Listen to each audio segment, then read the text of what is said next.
नशे के सेवन से हृदय रोग, फेफड़ों की बीमारियां, कैंसर और मानसिक बीमारियां हो सकती हैं। नशीली दवाओं के दुरुपयोग से हेपेटाइटिस सी, दौरे और आत्महत्या के विकार जैसी स्वास्थ्य संबंधी समस्या पैदा हो सकती है। नशे की मार सबसे बड़ी हार, बर्बाद करे सुखी परिवार। और ये मेरे लिए वास्तविक अनुभव की सुंदर जाती है। एक बार करतल तरीके का स्वागत करें, एक बार करतल तरीके का स्वागत कीजिए। ये देखिए विभिन्न प्रकार के नशे किस तरह से समाज को बर्बाद कर रहे हैं। माननीय नरेंद्र मोदी जी, मोहन यादव जी मुख्यमंत्री मध्य प्रदेश शासन और माननीय श्री वीरेंद्र पटेल जी सामाजिक न्याय एवं अधिकारिता मंत्रालय के मंत्री, जो कि हमारे स्थानीय सांसद भी हैं और हम सबके भाई साहब हैं, उनके विभाग का ये मंत्रालय लगभग 80% घरेलू हिंसाओं का कारण केवल नशा ही होता है।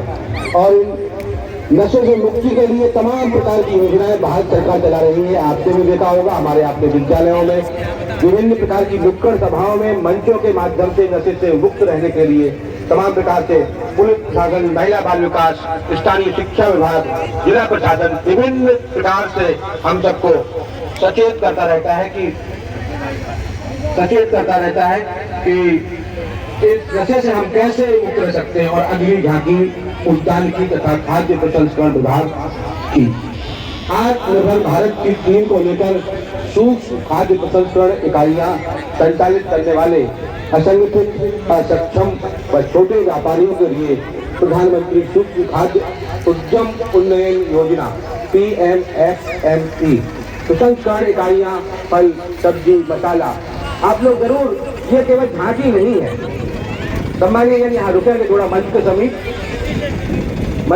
रुकेंगे, जहाँ हमारी निर्णायक समिति, जहाँ हमारा जिला प्रशासन, जहाँ जिले के आम जनमानस, जहाँ बुद्धिजीवी, पत्रकारगण, समाज सेवी, व्यापारी, जो आपकी झांकी के माध्यम से समझ सकेंगे कि उद्यानिकी विभाग के माध्यम से मध्य प्रदेश शासन किस तरह से अपनी योजना को संचालित कर रहा है। और ये झांकी केवल देखने के लिए नहीं, ताली बजाने के लिए नहीं, बल्कि समझने के लिए, अपनी योग्यता बढ़ाने के लिए और लाभान्वित होने के लिए कि शासन विभिन्न योजनाओं के माध्यम से कैसे आम जनमानस को हम लाभान्वित कर पा रहे हैं। प्रसंस्करण इकाइयां फल, सब्जी, मसाला, अनाज, मछली, दूध आधारित उत्पादों पर 35% या अधिकतम 10 लाख रुपए 3% ब्याज पर अनुदान देकर के। और अगली झांकी हमारे बीच में आ गई है पशुपालन विभाग की। पशुपालन एवं डेयरी विभाग जिला टीकमगढ़, जो अपनी विभिन्न योजनाओं के माध्यम से स्वस्थ पशुधन ग्रामीण आय का मुख्य आधार होता है। स्वस्थ पशुधन आप देख ही रहे हैं, वर्तमान समय में गाय हमारी माता है, ये हमारा पुरानी थीम है। और पशु पालन विभाग विभिन्न प्रकार के पशुधन को स्वस्थ बनाए रखने में अपनी अहम भूमिका का निर्वहन करता है। मध्य प्रदेश शासन की विभिन्न योजनाओं के माध्यम से शहरों में, गांवों में और सामाजिक संस्थाओं के द्वारा, धार्मिक संस्थाओं के द्वारा आजकल गौशालाएं खोली जा रही हैं। और हम सबके सहयोग से, आप सबके सहयोग से ये गौशालाएं संचालित की गई है। NAIP योजना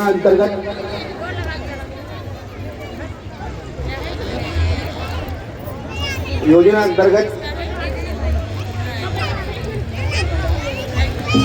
कृत्रिम गर्भाधान का मुख्य उद्देश्य पशुओं की नस्ल में सुधार करना है। इस विधि के द्वारा उन्नत सांड के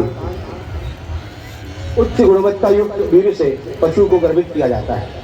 स्वस्थ पशु खुशहाल पशुपालक पशु चिकित्सा एम्बुलेंस सेवा के लिए टोल फ्री नंबर 1962, याद रखें आप लोग भी, टोल फ्री नंबर पशुपालन विभाग की ओर से 1962, यहाँ पर आप कॉल करके किसी भी प्रकार के पशुओं से होने वाले परेशानी से, पशुओं के अस्वस्थ होने पर उनके स्वस्थ करने के लिए, उनको एक्सीडेंट के दौरान यदि किसी प्रकार की परेशानी होती है तो उन तक सहायता उपलब्ध कराने के लिए इस नंबर का आप लोग उपयोग कर सकते हैं।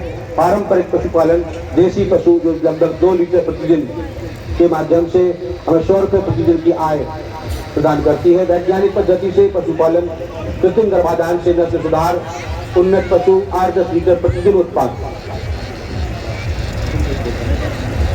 और ये पशुपालन की विभिन्न योजनाओं के माध्यम से अब हमारा प्रदेश बृहद स्तर पर एक दुग्ध स्टेट बनने की मोड़ पर पहुंच गया है। एक बार करतल ध्वनि से स्वागत कीजिए पशुपालन विभाग के लिए।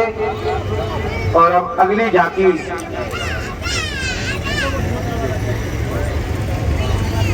जिला व्यापार एवं उद्योग केंद्र टीकमगढ़ की झांकी है।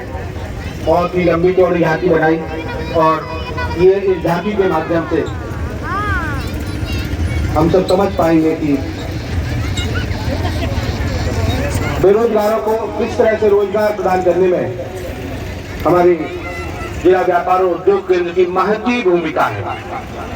वर्तमान समय में युवाओं के लिए जहां बेरोजगारी एक बड़ा मुद्दा होती है, वहीं ये विभाग बेरोजगारी से परेशान युवाओं को MSME विभाग की विभिन्न योजनाओं का लाभ लेकर रोजगार प्रदाता बनने तक का सफर दर्शाती उद्योग विभाग की झांकी साथ ही जिले में प्रस्तावित पीतल क्लस्टर धर्मपुरा की एक अलौकिक झलक। देखिए, ये धर्मपुरा का मॉडल है जो कि प्रस्तावित पीतल क्लस्टर है सर।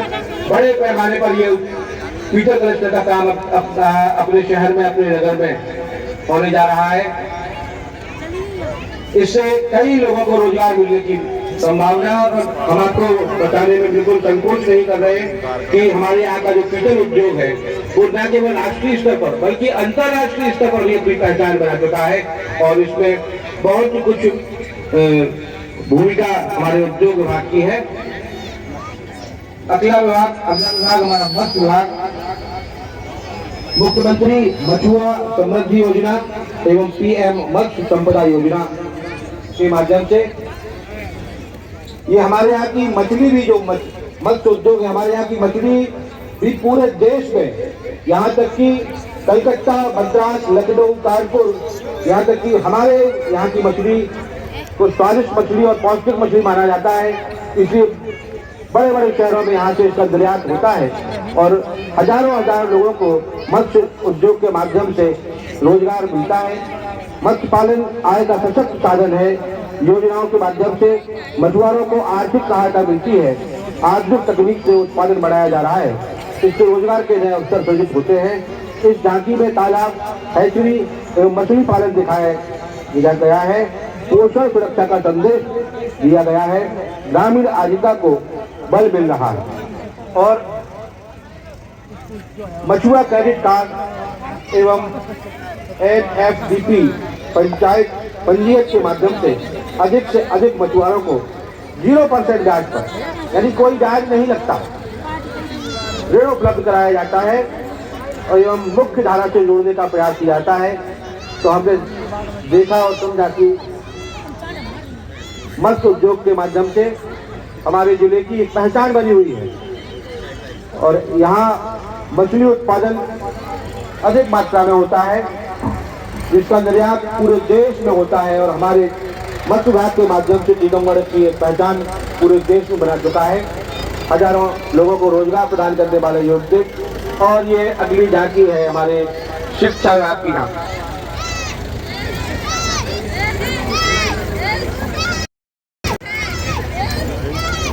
शिक्षा विभाग, जिसकी थीम है शिक्षा का कौशल एवं तकनीकी विकास, नई शिक्षा नीति कौशल आधारित शिक्षा पर जोर दे रही है।